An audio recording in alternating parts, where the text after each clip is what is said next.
Deus precisa escolher. É uma tarefa necessária. Uma vez que o pecado entrou no mundo, se Deus não exercer a eleição, ninguém será salvo. Ninguém seria salvo. Porque Jesus disse, vocês não me escolheriam. Necessariamente a eleição é uma prerrogativa de Deus. E para Paulo também ela é uma justificativa pelo fato de que a palavra da promessa de Deus não falhou. E aqui o assunto é, sim, Israel e gentios, judeus e gentios. E a grande dúvida de muitos naqueles dias era, ora, por que os judeus sumiram da igreja, né? Por que não tem mais judeus na igreja, Paulo? Jesus não era judeu? Era. Ele não veio para judeus? Veio. Cadê os judeus? Por que os judeus sumiram da igreja? A palavra de Deus falhou? Porque a palavra de Deus foi, eu quero salvar meu povo judeu. Cadê o povo judeu? A resposta de Paulo, digo a verdade em Cristo, não minto, testemunhando comigo no Espírito Santo a minha própria consciência, tenho grande tristeza e incessante dor no coração, porque eu mesmo desejaria ser anátema, separado de Cristo, por amor de meus irmãos, meus compatriotas, segundo a carne. Paulo mostra aqui o quanto ele desejava que os seus patrícios, né, fossem salvos. E estava disposto até a abrir mão da sua salvação, se fosse possível, para que eles pudessem ser. Mas, Paulo diz, só que não confunda as coisas. E não pensemos que a palavra de Deus haja falhado. Por que não falhou, diz Paulo? Não falhou porque nem todos os de Israel são de fato israelitas. Nem por serem descendentes de Abraão são todos seus filhos. Então o que é que manda? Né? O que é que normatiza? O que é que estabelece o rumo dos acontecimentos? Se não é a genealogia pura e simples. Paulo diz, é a eleição. Isto é, estes filhos de Deus não são propriamente os da carne, mas devem ser considerados como descendência os filhos da promessa. Promessa é o quê? A promessa de salvação. Quem Deus prometeu que ia salvar. Porque a palavra da promessa é esta. Por esse tempo virei, e Sara terá um filho. E não somente ela, mas também Rebeca, ao conceber de um só Isaque, nosso pai. Vocês percebem que ele está pegando aqui as 3 gerações, claramente? Abraão, Isaque, Jacó. E está dizendo, olhe para os filhos, de todos eles. Todos são salvos.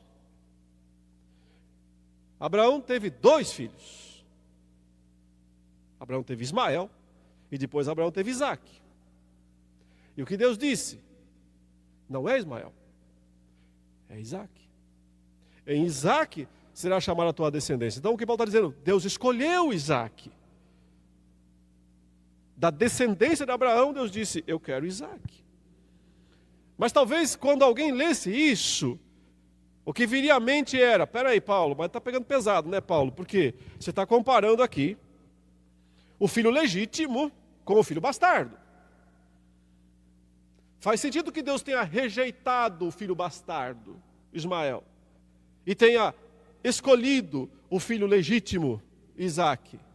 Aí Paulo diz, ok, aceito o argumento. Vamos para o próximo nível então. Isaque. Quantos filhos teve Isaque? 2. Algum era bastardo? Algum era de outra mulher? Da mesma, Paulo fala aqui, né? E não somente, não ela somente, mas também Rebeca. Ao conceber de um só, Isaque. Percebe o que está falando? Aqui não tem nada de filho bastardo. São 2 filhos legítimos. E para fechar totalmente o cerco, ele diz, e ainda por cima gêmeos. Gêmeos. E ainda não eram os gêmeos nascidos. Nem tinham praticado o bem ou o mal, para que o propósito de Deus quanto à eleição prevalecesse, não por obras, mas por aquele que chama, já fora dito a ela. Ela quem? Rebeca. O mais velho será servo do mais moço, como está escrito: amei Jacó. Causa sempre essa: amor. Amei Jacó. Porém, odiei Esaú. É o termo grego, odiei. Os tradutores dão uma balançada aqui, dizem, é muito forte, né? Muito forte, vamos, me aborreci.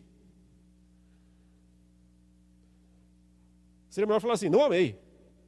Ok, se você não quer usar o termo forte, odiei, você coloca então, não amei. Me aborreci não faz sentido. Porque o Senhor, não foi algo que Deus viu em Esaú, que Deus disse, não gostei de você porque você me aborrece. É não amor mesmo. Porque o ódio divino pode ser explicado dessa forma assim, ausência de amor. Ausência de amor eletivo, ausência de amor gracioso, ausência de amor eterno. Observem, Paulo está dizendo aqui que é por causa disso que a palavra de Deus não falhou. Porque Deus sempre escolheu, mesmo dentro da família de Abraão, mesmo dentro de todos esses que eram descendentes legítimos de Abraão, tinha o sangue dele pelo menos. Deus escolheu uns.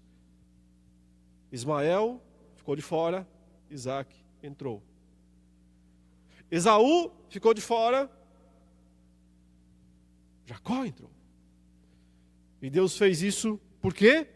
Para que o propósito de Deus quanto à eleição prevalecesse, não por obras, mas por aquele que chama. Até a explicação. Não há como mudar os termos. Tinha 2 bebês dentro do mesmo ventre. Antes que eles nascessem, Paulo fala, antes que tivessem feito bem ou mal. Porque não é pré-constatação. Porque Deus não está levando em conta o que alguém faz ou deixa de fazer. Porque até se fôssemos pensar assim, em termos de Esaú e Jacó, né? Quem era pior? Jacó é tão melhorzinho assim do que Esaú, para Deus dizer, amei Jacó, não amei Esaú. Ao longo da vida eu sempre fico achando que o Esaú é mais nobre do que o Jacó. Não sei se Jacó pouparia o Esaú como ele o poupou, com aqueles 400 homens. Aliás, quem é que nasce segurando o pezinho do outro? E por isso recebe o nome de Jacó, que quer dizer o quê? Trapaceiro, enganador. Ele é o trapaceiro. A vida toda dele ele é um trapaceiro. Está sempre tentando enganar, para poder se beneficiar, para poder se dar bem. Como é que Deus pode amar um cara desses? Mas como é que Deus pode amar uma pessoa como nós? Com amor eterno. Um amor inexplicável. Mas claro, né? Quando alguém vai ouvir isso daqui, quando alguém vai ler isso daqui sem filtros, se você lê isso aqui sem filtros, o que vai martelar na sua cabeça? Uma pergunta vai começar a martelar. Mas é justo? Mas é justo que Deus tenha amado um bebê no ventre de uma mãe, ao lado do outro, antes que eles nascessem? Isso é justo? Bom, Paulo anteviu a pergunta, né? Que diremos, pois? É justo? Percebe que Paulo entende claramente a implicação do que ele está falando? Ele entende sim que o que ele acabou de falar vai produzir esse tipo de questionamento. Qual? É justo que Deus faça isso? Ou melhor, ele coloca o lado negativo. A injustiça da parte de Deus. Deus está sendo injusto porque ele disse, amei Jacó, não amei Esaú. Qual é a resposta de Paulo? Injustiça zero. Nenhuma injustiça. Não, de modo nenhum. Não tem justiça. Agora, veja atentamente, sem filtros, qual é a justificativa. Por que é que Deus não é injusto por ter amado Jacó e não ter amado, e portanto não ter salvo Esaú? A resposta é, pois ele diz a Moisés: terei misericórdia de quem me aprouver ter misericórdia, e compadecer-me-ei de quem me aprouver ter compaixão. Assim, pois, não depende de quem quer, ou de quem corre, esforço, né? Mas de Deus usar a sua misericórdia. Qual é a palavra mágica? Qual é o termo que Paulo está usando para dizer, para explicar? Gente, não é injusto. Deus tem sim direito de escolher. Se ele ama um, mas ele não ama o outro, e se ele salva um por eleição, mas não salva o outro, não é injusto. O termo que Paulo usa para dizer, para justificar, é misericórdia. O que a palavra misericórdia pressupõe? Você acha que Deus precisa ter misericórdia do anjo Gabriel? O anjo Gabriel nunca pecou. O anjo puro desde sempre. Deus tem que ter misericórdia dele. Gabriel, eu não vou te destruir, tá? Mas por que Deus? O que foi que eu fiz? Nada. Mas eu sou misericordioso e não vou te destruir. Não, não tem misericórdia. Não é misericórdia. Ele não merece ser destruído. Ele não fez nada para ser destruído. Deus tem que ter misericórdia de Miguel, o arcanjo Miguel. Não. Misericórdia pressupõe queda. Misericórdia pressupõe indignidade, imerecimento. E é o termo que Paulo usa para dizer, não é injusto. Não é injusto que Deus escolha alguém. Por quê? Porque da perspectiva de Deus, todos estão condenados. Da perspectiva dele, todos estão condenados. Então, quando alguém pensa assim, mas se Deus escolhe e salva alguém, ele tinha que salvar todo mundo. Não tinha. Porque ele pode usar a misericórdia dele com quem ele quer. E se ele decidir não usar a misericórdia com quem ele não quer, ele não está sendo justo por isso. Acham que Deus é injusto por mandar o diabo para o inferno? Alguém acha que Deus está sendo injusto porque ele decidiu não ser misericordioso com o diabo? O diabo vai para o lago de fogo. Ele e todos os seus anjos caídos. O lago de fogo foi feito para eles. Alguém aí acredita que Deus é injusto, então você acha que Deus devia salvar o diabo? Deus não é injusto por não usar a sua misericórdia com o diabo. E também não é injusto por não usar a sua misericórdia com todos os pecadores que não crerão e que por causa disso irão sim também junto com o diabo para o lago que arde com fogo e enxofre. Aceite ou não isso? É o que a Bíblia diz. É o que ela estabelece. Por isso, inclusive, também, se você quer entrar um pouquinho mais aprofundado nisso, você sabe, entre os reformados tem uma distinção também aqui. É a famosa ordem dos decretos. Aquela discussão lá sobre se é supralapsarianismo ou se é infralapsarianismo, né? Bom, qual é a ideia aqui? Tem gente que também não entende nada disso e se revolta sem antes estudar, né? Já sai brigando sem antes entender o assunto. Eu sempre falo, como é que pode? Não pode ser assim, porque Deus não pode ter primeiro permitido a queda, né? Se ele ia escolher depois da queda, como é que pode? Não, na prática não é assim, mas não é uma questão de prática, não tem a ver com a prática, é a teoria mesmo, é pura teoria. Estamos falando apenas da ordem dos decretos, não da ordem das ações. As ações de Deus seguem outra ordem, mas os decretos dele, ou seja, digamos assim que teve uma reuniãozinha lá no céu. Antes de criar qualquer coisa, Deus decidiu, Pai, né, chamou o Filho, o Espírito Santo para a mesa, vamos sentar, vamos conversar. O que vamos fazer? Qual vai ser a ordem? Vamos estabelecer um planejamento. E então,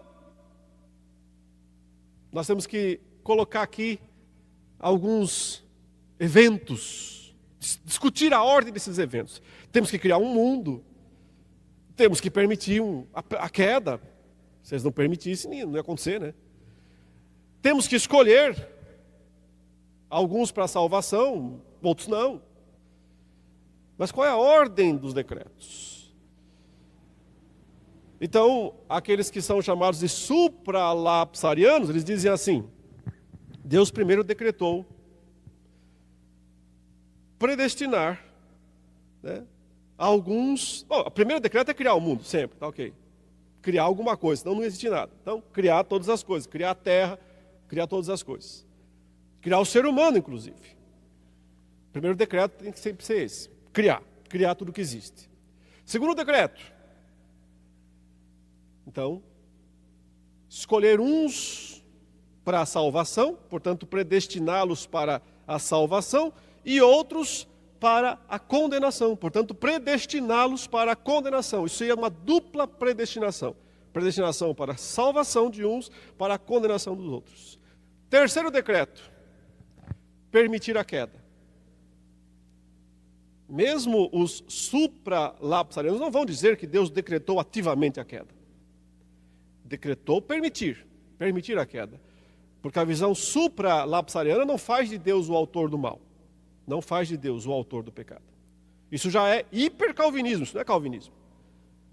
O calvinismo nunca faz Deus autor do pecado ou o criador do mal. Mas vocês percebem que essa ordem tem um problema. Onde é que se encaixa o termo misericórdia? Que Paulo está dizendo que é a razão, o motivo pelo qual Deus não pode ser chamado de injusto. Por ter amado Jacó, por não ter amado Esaú. É por isso que, no meu entendimento, e também da maioria das confissões reformadas, temos que inverter artigo 2 e artigo 3. Ficamos com o primeiro artigo igual. Primeiro, Deus decretou criar todas as coisas. Segundo artigo, Deus decretou permitir a queda. Deus decretou permitir a queda. Terceiro decreto, Deus decretou escolher e predestinar alguns desses que Ele decretou permitir a queda, para que sejam salvos. E decretou, como diz a Confissão de Fé do Westminster, pré-ordenar, não predestinar. A confissão não usa o termo predestinar para os perdidos. Pré-ordenar os demais para que cumpram a pena dos seus pecados.